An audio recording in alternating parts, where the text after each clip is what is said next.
Buenas noches, hermanos. Bienvenidos a esta nueva transmisión. Estamos haciendo un webinar en vivo todos los días martes a las 22 horas de Argentina, tanto para Rosario, que es la ciudad donde está nuestra iglesia, la Iglesia Cristiana Bíblica de Rosario, como también a todos los amigos de Internet que nos escuchan de América Latina y de España. Estamos siguiendo una serie. Esta serie es la historia de la persecución de la iglesia. Una historia que a veces sabemos a medias, a veces, como decimos, oímos de oídas lo que ha pasado en todos los siglos con la iglesia, y estamos recién por el siglo I al siglo II. Hoy vamos a ver la historia de la iglesia de las catacumbas. Uno se preguntará, ¿qué es esto de las catacumbas? Algunos sabrán, alguno tendrá una idea, pero hoy vamos a ver un poco cuál es ese tema. Te podés comunicar a través del Facebook, haciendo las preguntas. Hoy vamos a dejar una consigna, también te agradecería que puedas utilizar, si deseas, el WhatsApp para que puedas dejar tus preguntas. Entonces, vamos a ir directamente al tema del día de hoy. Historia de la persecución de la iglesia de las catacumbas. Ahí puedes ver una imagen de, bueno, del Coliseo, del Circo Romano, donde los cristianos a veces eran arrojados como parte del espectáculo público. Había gladiadores, había luchas, pero también había cristianos que eran arrojados a la arena, donde también eran atacados por leones o por los mismos gladiadores. Vamos a la consigna del día de hoy. ¿Qué objeciones ponen las personas actualmente para faltar al culto? Bueno, que ninguno me diga la cuarentena porque eso en muchos países está ocurriendo. Me refiero a antes, ¿sí? Y quizás surja también esto después. ¿Qué objeciones, y podés escribirnos a ese WhatsApp que se muestra? También podés escribirlo por Facebook, pero te aconsejo agendar ese WhatsApp, que es el WhatsApp de nuestra iglesia, para ponerme a ver qué excusas has sentido o escuchar, o que incluso vos mismo usaste alguna vez para no ir a la iglesia. Bueno, vamos a suponer que cuando lo envías, supongo que es lo que dice la gente, no lo que te ha pasado a vos. Vamos a ir al tema entonces y vamos a hacernos esta pregunta. ¿Conocemos la historia de la iglesia o conocemos más series de Netflix, podemos decir? Ahí hay un libro que es el libro de los mártires de John Fox. Es un libro poco conocido por muchos. Es un libro que, a ver, John Fox nació cuando se dio inicio a la Reforma en el año 1517. En algunos de estos capítulos vamos a tratar un poco cómo escribió este libro, pero este es un libro muy valioso, es un libro que tiene más de 500 años y donde la investigación histórica que tuvo que hacer John Fox lo llevó a enfermarse, sí. Los amigos lo miraban y estaba demacrado, parece que comía poco. Imagínense que él no se sentaba en una computadora y exploraba Wikipedia, sino que tenía que acceder a manuscritos en latín, tenía que hacer investigación histórica y empezó a escribir un libro también en el tiempo este que la Inquisición lo estaba persiguiendo a los cristianos. Recordemos que era el siglo XVI.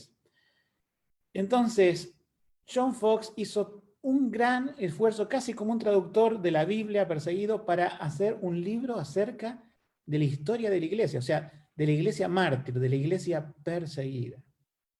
Si te empiezo a nombrar alguna serie de Netflix, ¿la recordarías? ¿Cuántas veces te has visto una película detrás de otra o un capítulo de serie tras de otro?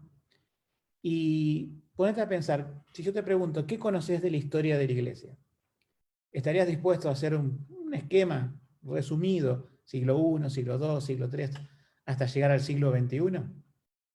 ¿O podemos decir, conoces más de Netflix que de la historia de la iglesia? Bueno, ojalá puedas encontrar este libro, comprarlo, leerlo, y también hoy podamos ver juntos un poco de la historia de la iglesia, que algo se saca, por supuesto, de este libro, que es un gran referente para estos capítulos de la historia de la iglesia. Yo sé que muchos de ustedes conocen de la historia de la iglesia y esto también les va a servir como un complemento. Vamos a pensar un poco, ¿sí? Dijimos que hoy es el tema la iglesia de las catacumbas, que ahora vamos a ver de qué se trataba. Pero vamos a pensar un poco en las comodidades de la iglesia de hoy. Mucha gente se fija en las comodidades, aunque parezca mentira, ¿no?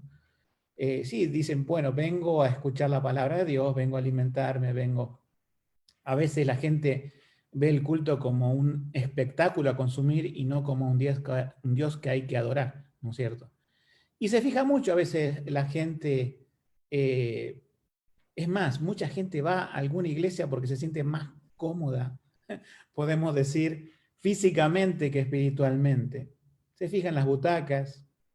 Hoy no todas las iglesias cuentan con las mismas comodidades, pero muchas iglesias le ponen atención a esto, ¿no es cierto? De tener sillas cómodas, otras iglesias, bueno, se compra lo que se puede, a veces sillas plásticas. Se trata de poner un aire acondicionado para soportar el verano. ¿Quién en su iglesia no ha transmitido los himnos en una pantalla gigante para cantar, con un proyector? La gente también en la iglesia piensa en los instrumentos electrónicos, los micrófonos, que todo esté bien. Un púlpito, ahí vemos una foto de una iglesia muy bien puesta, pero quería llevarte a ver este contraste, ¿no es cierto?, entre la iglesia de hoy, que alguno que me está escuchando dice, bueno, mi iglesia no es tan lujosa. Bueno, no importa, pero te preocupas por tener las cosas prolijas. Pero vamos a ver cómo se reunía la gente del primer y segundo siglo en medio de la persecución. Si estás anotando qué excusa pone la gente hoy para no ir a la iglesia, mejor dicho, la iglesia son las personas, ¿no? Ir al lugar de reunión, te vas a dar cuenta el gran contraste que hay entre hoy y la iglesia del primer siglo.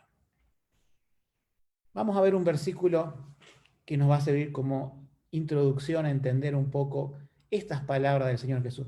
Hemos leído en otras ocasiones estas palabras, en Lucas 9:23, que dice así: y decía a todos, si alguno quiere venir en pos de mí, niéguese a sí mismo y tome su cruz cada día y sígame. Si hoy nos dice, toma tu cruz cada día, bueno, nosotros podemos decirle, bueno, mi cruz es tal cosa. Mi cruz, algunos dicen, es ir en colectivo a la iglesia, ir en tren a la iglesia, tener que desplazarme 45 minutos, una hora para ir a la iglesia. ¿Qué cruz? Cuando se hablaba de cruz en los tiempos del Imperio Romano, se hablaba de una ejecución, de una pena capital. En la mayoría de los países de América Latina, no, obviamente en ninguno creo hay pena capital, pero sí en algunos estados de Estados Unidos se conoce la silla eléctrica, la inyección letal. Bueno, si alguno quiere venir en pos de mí, níguese a sí mismo y tráigase su silla eléctrica, su inyección letal a cuestas, porque eso es lo que va a vivir por seguirme, dice el Señor Jesús. Y esto es cada día. ¿Qué significaba la palabra cruz para los cristianos primitivos? Bueno, era literalmente sufrir la muerte. O sea, hacerte cristiano en la iglesia primitiva era exponerte a la muerte.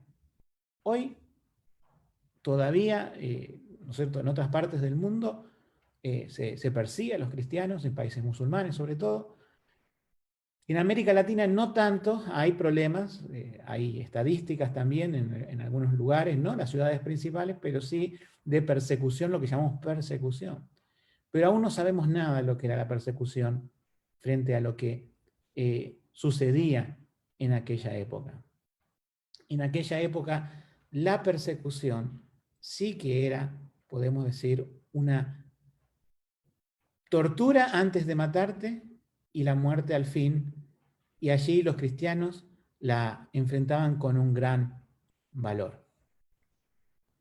Vamos a ver esto, ¿qué es esto de las catacumbas? Bueno, esta imagen que tenemos, que ahora es transformado en un museo, es real. O sea, esa imagen corresponde a las catacumbas de la era del primer siglo, podemos decir, de la era cristiana. Entonces, te lo describo un poco cómo es. El techo, esos son los pasadizos, que después vas a ver que llegaban quizás a un lugar un poquito más amplios, pero tenías que recorrer cientos de metros con estos pasillos, donde a los costados podrás ver que esto no es como los cementerios de hoy, ¿no? Que ponen a las personas, y esto se replica, ¿no es cierto?, en cementerios de América Latina, ponen de punta, vos ves un cuadrado, un nicho, ¿sí?, que se dice, pero las personas acá iban de costado, por eso tienen, parece, una litera, ¿sí?, como una cama, donde se ponía la persona allí, y la tapa que se le ponía al sello no era muy hermético.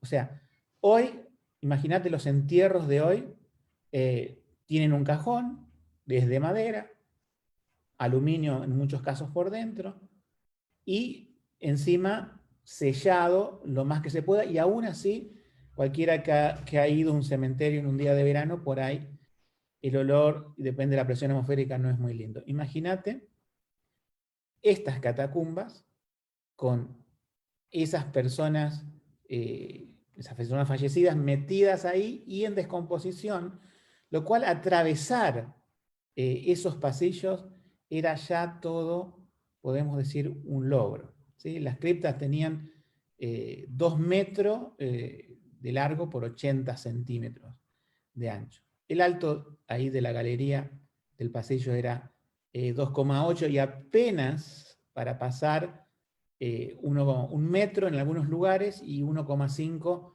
en otros. O sea, las catacumbas eran esto, eran subterráneas, es decir, esto no estaba en Roma, no estaba en la superficie, esto trataban de ponerlo debajo de la tierra, eran cementerios subterráneos, y algunas partes de los cementerios estaban como deshabitadas, estaban como dejadas hacia el abandono, había otros con cuidadores, y tantos paganos como cristianos iban a parar a este cementerio, que son las catacumbas. La palabra catacumba, algunos dicen que viene del griego, la palabra cata, como debajo de una hendidura, pero no se sabe bien de dónde viene esa palabra catacumba. La cuestión es que las catacumbas fueron el auditorio de la iglesia primitiva. Aquí se puede ver un poco más, como una ampliación, ¿no es cierto?, del espacio, que en las catacumbas también había estas partes más amplias y que parecían, ¿no es cierto?, como si fuera una pequeña iglesia. Ese lugar nos cuenta un libro, que ahí lo tenés proyectado, El mártir de la catacumba. Dice, el lugar se hallaba iluminado con el reflejo de algunas antorchas que arrojaban su mortecina luz rojiza sobre la asamblea toda, o sea, los creyentes allí reunidos. Ahí está vacío porque es algo actual esa foto, ¿no? A los presentes se los veía cargados de inquietud, demacrados, observándose en sus rostros las mismas características, palidez que había visto el excavador. Pero también describe esta persona que escribió El mártir de las catacumbas, que es una novela, después le voy a explicar. Dice, pero la expresión que ahora se veía en ellos, a los cristianos, no era en lo absoluto de tristeza, ni de miseria, ni de desesperación. Más bien una atractiva esperanza iluminaba sus ojos y sus rostros se dibujaba un gozo victorioso y triunfal. Este libro, El mártir de la catacumba, es una novela. Si has visto Netflix, te podrás acostumbrar a esta novela. Pero creo que es una novela basada, podemos decir, vieron como dicen las novelas, basada en hechos reales, en hechos históricos. Bueno, de eso se trataba también El mártir de la catacumba, que, bueno, encierra un poco de misterio el libro este respecto a quién lo escribió, si algunas cosas fueron reales, otras no. Se supone que es una novela, pero la persona que describe esta novela tiene un alto conocimiento, así como John Fox, de lo que era la iglesia primitiva y el escenario. ¿De dónde sacó tal conocimiento? Bueno, no se sabe, pero el libro está en internet, se puede descargar incluso gratis, busquen como El mártir de la catacumba. Algunas editoriales tienen esta portada, ¿no? que se compra el libro. Y es un libro muy emocionante. Un libro que terminás al leerlo con un nudo en la garganta, sabiendo cómo estos cristianos pasaban el tiempo allí. Ahora, nos preguntamos, ¿por qué los cristianos tenían que reunirse en catacumba? ¿Era de gusto? ¿Era porque les gustaba? No. Era el único momento que podían hacerlo de noche y encima oculto de la vista de sus perseguidores. Como vimos en estudios anteriores, fue perseguida la iglesia por medio de 10 emperadores. Cuando habla el mensaje Apocalipsis en capítulo 3, el mensaje a Esmirna, que dice, tendrás persecución de 10 días. Bueno, se supone que esa persecución de 10 días es una alusión a las persecuciones imperiales de los emperadores romanos. Ahora, no pensés que estas persecuciones imperiales son 10, podemos decir, emperadores seguidos. No, hubo algunos emperadores, pero muy pocos, y encima duraron poco tiempo, lamentablemente, que no persiguieron a los cristianos. Quiere decir que, suponete que entre el siglo, bueno, desde la destrucción de Jerusalén, el año 70, hasta el final del siglo I, allá por el año 193, donde el quinto emperador, o sea, es como que trazamos una mitad, ¿sí? De 1, 2, 3, 4, 5, hasta el quinto emperador,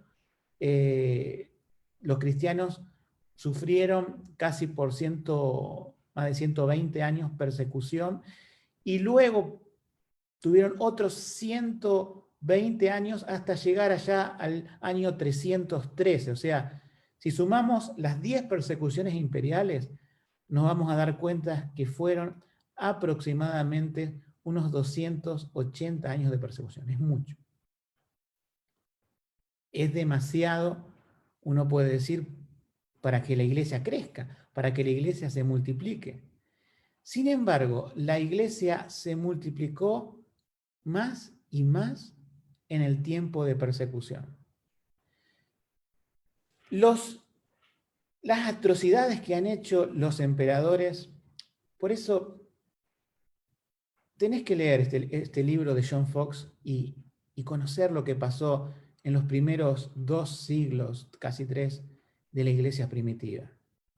Si uno, lo que hemos estado por Roma, ven las estatuas a los antiguos césares, a los antiguos emperadores, y vas a las bibliotecas, y vas a los museos, y todas las inscripciones que hay, te encuentran la historia de otra forma.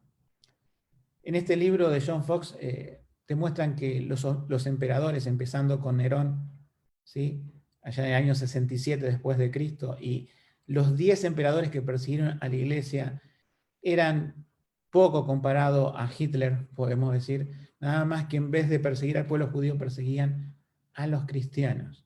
Hombres depravados, hombres impíos, hombres sanguinarios, que sometieron a las personas de la iglesia, a los cristianos, a torturas.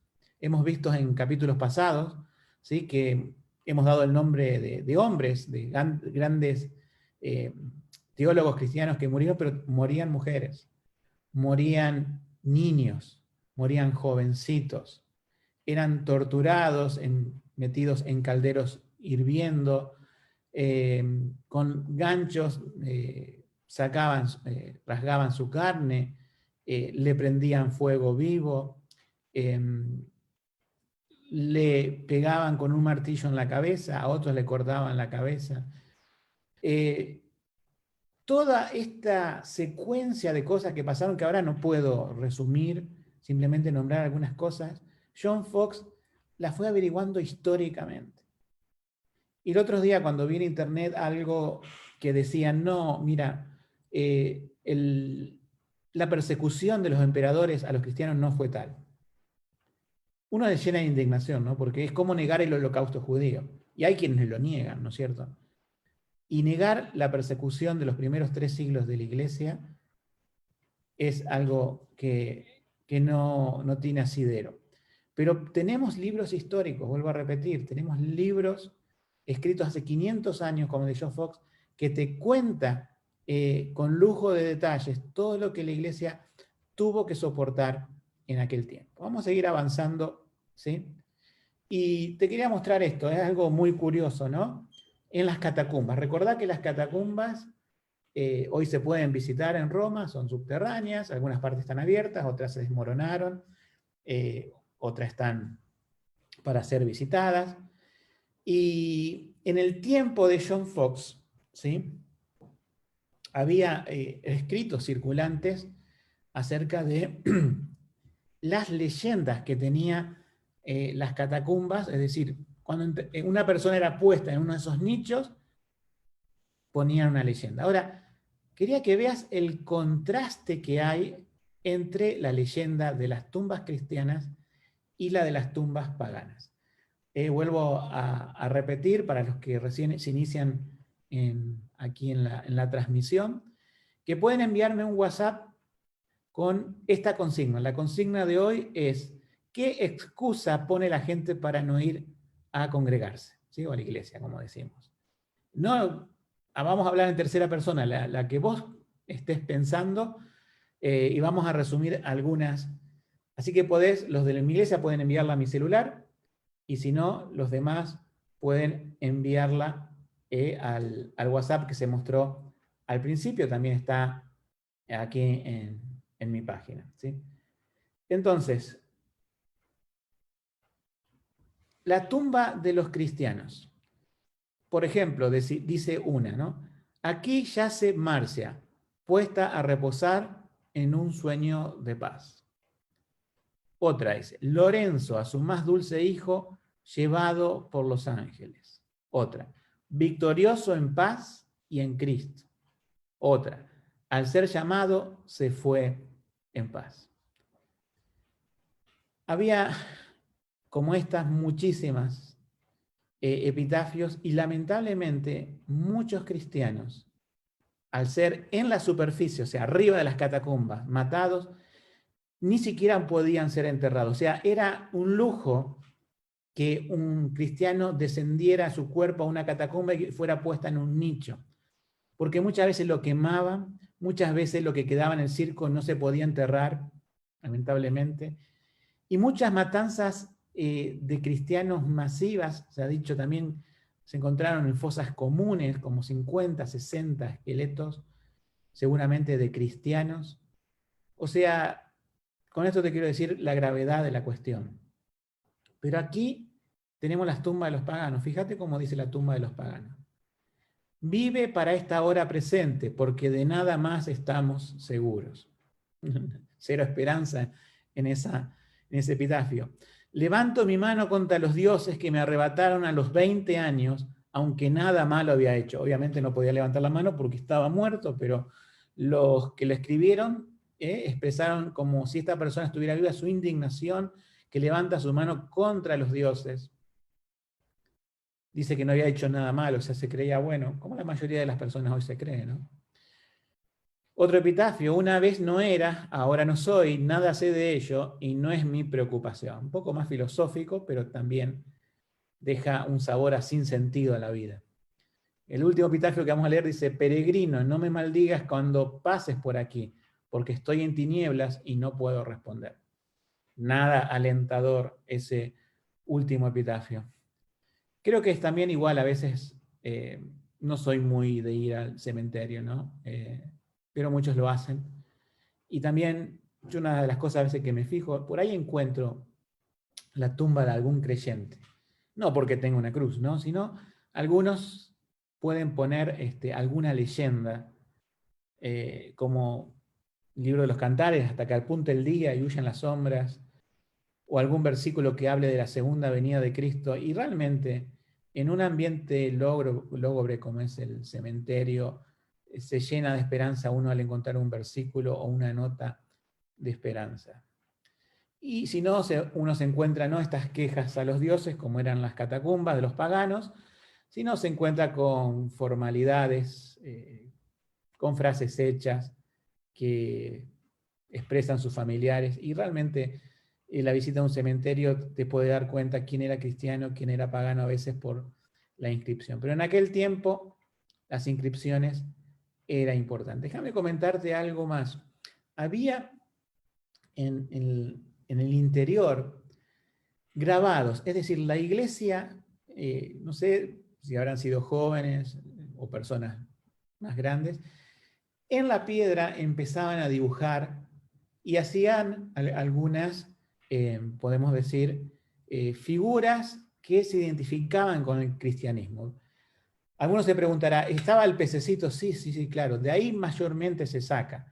Uno lo puede ver a veces en los autos que tienen pegados atrás en el baúl un pez que, bueno, ese pez simbolizaba, ¿sí?, en un acrónimo que tenía de ictis, pez en griego, eh, palabras que, eso lo podés encontrar en internet, ¿no es cierto?, que simbolizaban un dicho cristiano, especialmente referido a Cristo, ¿no es cierto? Pero no estaban con ninguna letra griega, sino simplemente el pez. Otros decían, no, ese del pez tiene que ver porque Jesús escogió a pescadores. No lo sabemos bien. Había algunas inscripciones, por ejemplo, de letras, ¿sí? Por ejemplo, como una X, una Xi en griego, con una Rho, que es Christos, la Xi, perdón. Podés ver ahí que esto también lo usa la Iglesia Católica. Bueno, lo sacó de las catacumbas, cosas raras. Pero podías ver otras cosas más entendibles. Por ejemplo, como si fuera un pastor cargando un cordero en la espalda. Eso tenía un poquito más de sentido. También dibujaban barcos. Algunos no saben bien por qué, si era por los discípulos o representando como Jesús el arca de salvación. Y así tenían diferentes figuras, algunas no están muy claras si fueron hechas después o fueron hechas por esos cristianos primitivos. La cuestión es que se reunían en esos lugares, como hemos visto aquí en la diapositiva que compartimos recién. Quizás esta imagen de fondo puede representar una reunión en catacumba, como decía el libro de los mártires, una llama lógubre, ¿sí? Yo quiero que pienses un poquito, viste que mostramos la iglesia con aire acondicionado, con butacas, con iluminación, con sonido, con música. Ponete a pensar, te invitan a una reunión y tiene que ser secreto, o sea, ya te predicaron en la superficie estos cristianos y vos tenés que asistir al culto. Bueno, tenían culto casi todos los días, pero tenías que asistir al culto del domingo. A ver si ponemos excusa. Recuerden enviarme, ¿sí?, aquí por WhatsApp, qué excusa pone la gente, ¿sí?, para no asistir a la iglesia, ¿sí? Te describo cómo sería una reunión de esta, ¿no es cierto? Entrás por una puerta un poco sospechosa en la superficie que no sabes nada, siempre te va a guiar un cristiano, y esto lo cuenta el libro de las catacumbas, cómo es el recorrido de una persona que entra a una catacumba. Entrás por esos pasillos donde ya el olor y, bueno, y el aire se empieza a hacer irrespirable. Vas alumbrado, ¿cierto?, por la débil luz de una antorcha. Después de recorrer varios cientos de metros, a veces dicen que pueden llegar a 1 kilómetro, y agitarte y tener toda esa sensación de miedo, como decía el mártir del libro, el libro del mártir de las catacumbas, apagabas esa antorcha y pasabas a un lugar e ibas a encontrar como estos cristianos estaban reunidos alrededor de posiblemente un anciano, una persona mayor, que tenía en sus manos unos rollos y estaban leyendo la escritura, estaban leyendo la Biblia. Y allí podían cantar todo a capela, y allí el ambiente de las personas, más el poco aire, era realmente, en términos humanos, desalentador. Alguno diría, ¿cuánto podrían estar ahí? Bueno, estaban bastante tiempo, un par de horas, sin duda estaban. Imagínate que el horario que siempre te dice, a ver qué horario me queda cómodo para ir a la iglesia, no, muy temprano, no, muy tarde. Tenían que ir a la medianoche. Y al otro día, muchos de esos eran esclavos, siervos, ¿no es cierto?, que tenían que ir a trabajar a la primera luz del día. O sea, era complicado en los horarios, era complicado para llegar, complicado para estar, pero la iglesia adoraba a Dios en el interior de la tierra, en estas catacumbas, este cementerio subterráneo. Yo te pregunto, ¿estarías dispuesto a vivir un cristianismo así? ¿Cuántas veces hemos puesto, ¿no es cierto?, la excusa? Yo como pastor a veces llamo a una persona y bueno, siempre me preocupo, ¿no? Pero yo también veo, charlando con otros pastores, o también cómo la gente pone las excusas más ridículas. O sea, la gente no conoce lo que es la cruz realmente. Le dice cruz a cualquier cosa, o no se enteró que para que ser cristiano, como vimos en el versículo al principio de la transmisión, hay que tomar su cruz, y si no, no podemos agradar a Cristo. La gente pone su trabajo, sus ocupaciones. Ahora estamos en pandemia, así vamos a hacer de cuenta como que esto no existiera. Porque algunos sí, claro, ahora es la excusa perfecta para los que siempre faltaban, pero para las personas que ponían excusa cuando estaban las cosas bien, que se podía ir a la iglesia, otros dicen, no, me cayó familia en casa. Andá a decirle a los cristianos de la iglesia primitiva que te llegaron los suegros, que te llegaron los primos, con una docena de empanadas para tu casa y que no tenés que estar ahí atendiéndolos.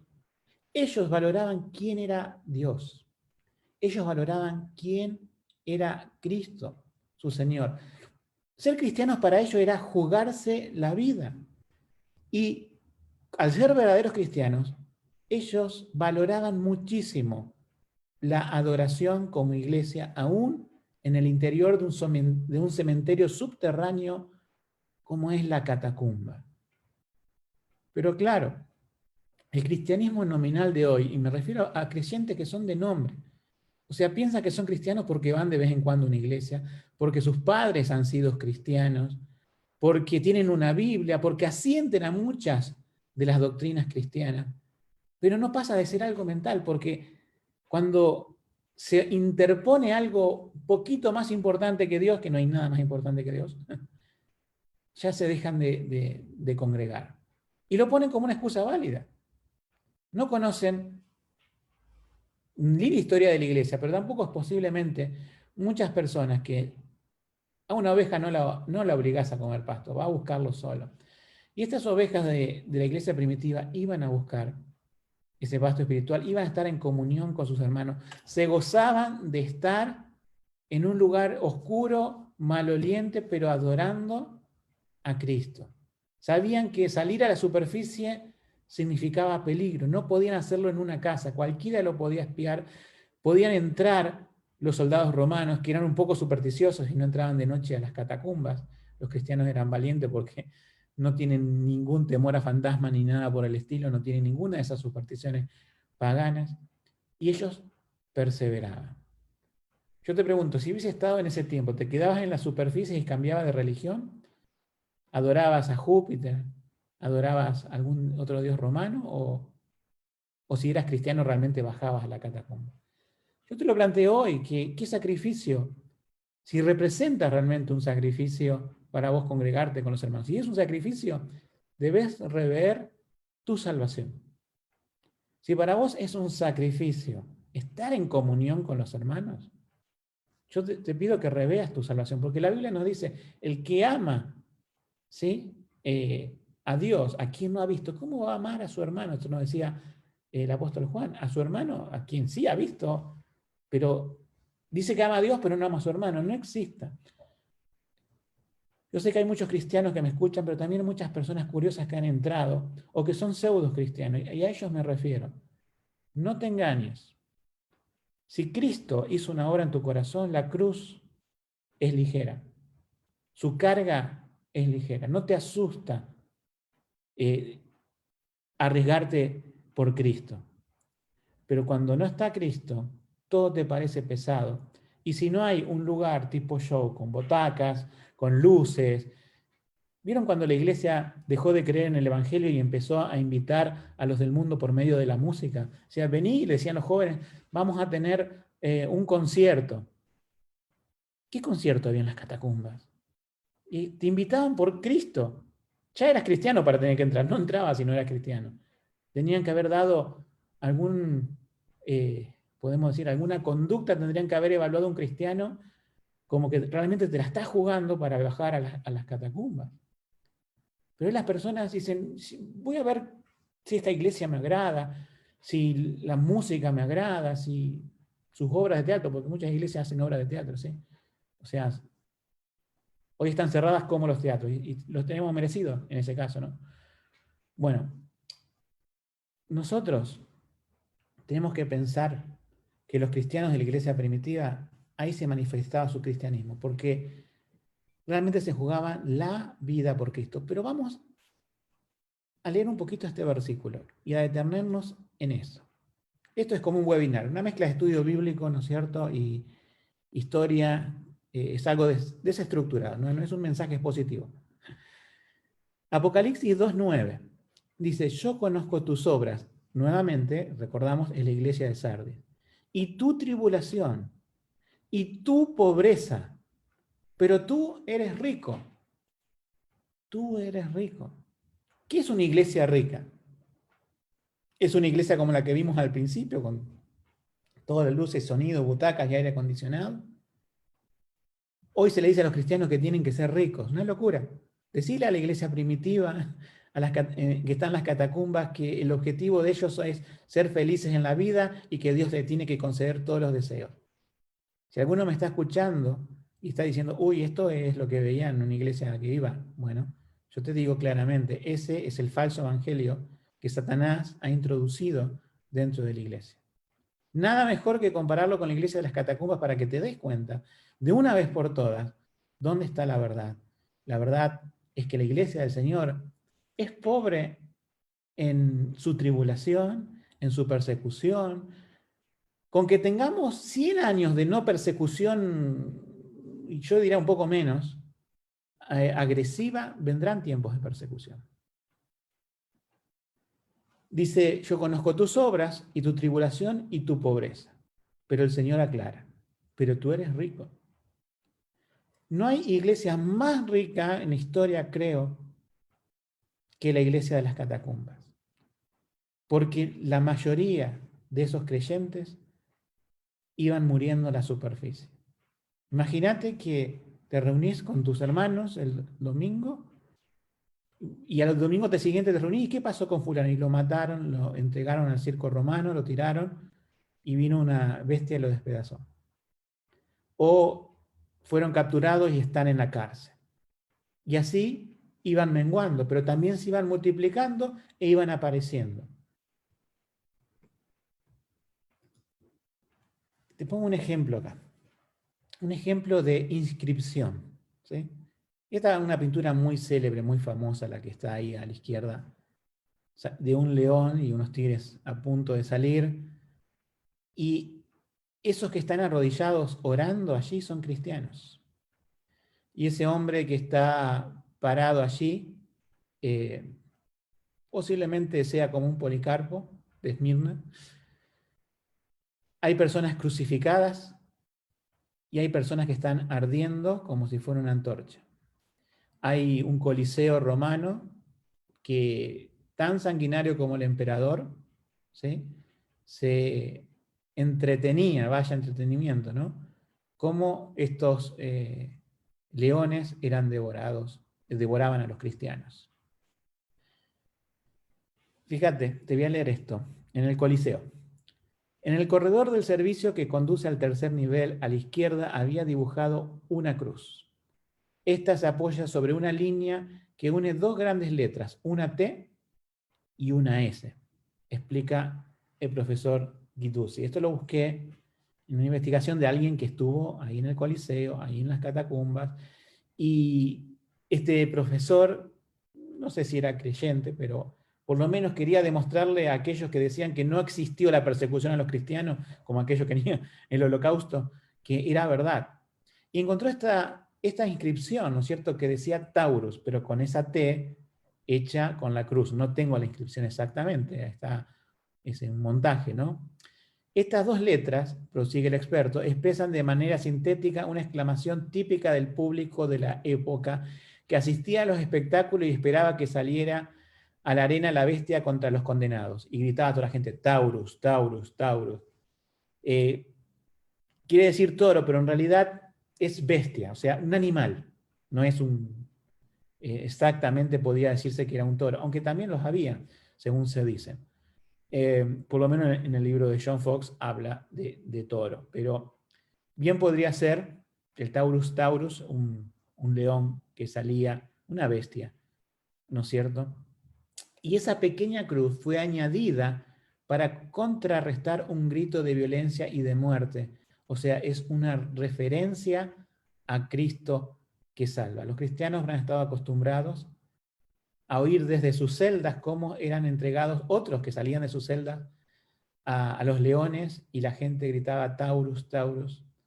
Y, y alguno habrá hecho una inscripción allí, que esa T de Taurus, de esa bestia mortal, ahora se transformaba en algo victorioso en Cristo. Era la cruz que simbolizaba que Cristo salva. Ellos ya estaban salvados, ellos ya eran creyentes, estaban, podemos decir, seguros de su salvación y simplemente la muerte era un paso para encontrarse con lo que más anhelaban, con Cristo. Entonces el descubrimiento de este mensaje conduce hacia la consideración de que en el Coliseo, por lo tanto, hubo cristianos. Es increíble que la gente negara esto, pero vuelvo a repetir, hubo un cristiano llamado John Fox, siglo XVI, que dedicó gran parte de su vida y esfuerzo hasta quedar enfermo para recopilar todos aquellos datos históricos que tienen que ver con la persecución de la iglesia, el cual se llama el Libro de los Mártires. Aquí hay una historia, la imagen no la puse muy grande porque, bueno, no quería herir un poco la susceptibilidad de las personas, pero esto es una historia de lo que pasaba en la superficie, o sea, cuando no podías estar en la catacumba. Y te lo leo para ir finalizando, ¿sí? El estudio o el webinar de hoy. Se trataba principalmente de muchachas, hasta ahora hemos visto cómo morían hombres, ¿sí?, que de este modo eran ofrecidas a la apasionada turba romana sedienta de sangre. Escenas como estas habrán conmovido el corazón de cualquiera en quien las últimas trazas de sentimiento humano no hubiesen sido anuladas. Por la compasión, pero la compasión no tenía lugar en Roma.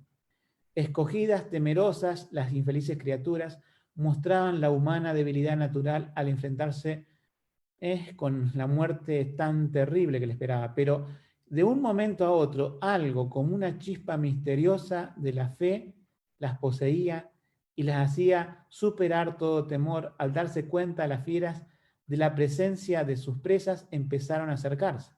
Estas muchachas, juntando las manos, pusieron los ojos en el cielo y elevaron un canto solemne e impotente que se eleva con claridad y una bella dulzura hacia las mansiones celestiales. Y lo que cantaban estas muchachas, imagínate que se van aproximando los leones, los tigres, y estas, en vez de llorar y morir de rodillas, se paran y entonan una doxología que encontramos en Apocalipsis 1, 5 y 6, que dice: al que nos amó y al que nos ha lavado de nuestros pecados en su propia sangre, al que nos ha hecho reyes y sacerdotes para nuestro Dios y Padre, a Él sea la gloria y dominio por los siglos de los siglos.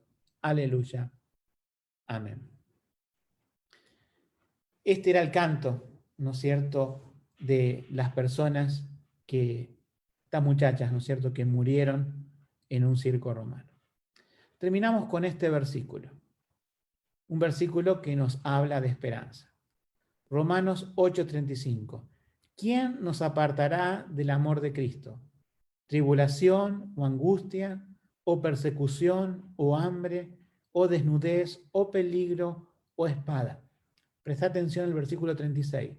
Como está escrito, por causa de ti somos muertos todo el tiempo, somos contados como ovejas de matadero. Pero antes, ¿no es cierto? En todas estas cosas somos más que vencedores por medio de aquel que nos amó. Solo tenemos aquí, hermanos, este versículo que, bueno, es un versículo que lo hemos leído muchas veces, muy conocido por todos nosotros, pero que encierra esta pregunta: ¿quién nos apartará del amor de Cristo? Y en aquel tiempo eran contados como ovejas del matadero. Y podíamos decir, no, no tenían miedo de dar su vida por Cristo. Sabía que ni la muerte, ni el emperador, ni los soldados romanos, ni el mismo pueblo que muchas veces entregaba a los cristianos, lo iban a separar del amor de Dios que es en Cristo Jesús.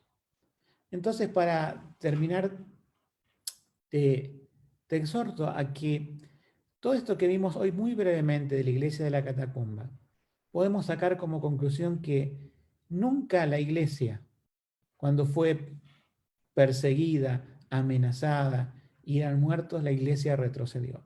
Es más, la iglesia se multiplicó más cuando mayor dificultad tenía. Qué notorio, ¿no? Se multiplicó más cuando más perseguida era. Ahora, cuando la iglesia estuvo más cómoda, cuando la iglesia y los creyentes empezaron a buscar sus asientos preferenciales en los lugares, tener a un horario del día que no haga mucho calor, y en una iglesia moderna procurar todas las comodidades, muchas veces los cristianos olvidamos lo que realmente es llevar la cruz de Cristo. Relacionamos la cruz con muchas cosas, pero en el día de hoy vimos que la cruz realmente era la muerte, era dar su vida por Cristo. Bueno, que el Señor los bendiga, y vamos a continuar en esta historia de la persecución de la iglesia, avanzando ya un poco más cuando se puso fin a las persecuciones imperiales. Y uno dice, bueno, pasó los 10 días de persecución, pasaron los 10 emperadores que perseguían a la iglesia, que era como la iglesia de Esmirna de Apocalipsis. Bueno, ahí no quedó todo, porque la iglesia siempre fue perseguida a través de los siglos. Entonces, nos encontramos nuevamente el martes que viene, a la misma hora, a las 10 de la noche de Argentina. Cada martes vamos a hacer así, para tener un estudio más acerca de la persecución de la iglesia. Que Dios te bendiga, estamos en contacto, podés dejar tus comentarios aquí en el Facebook, y trataré ahora, al cortar la comunicación, de responderlo. Que el Señor te bendiga.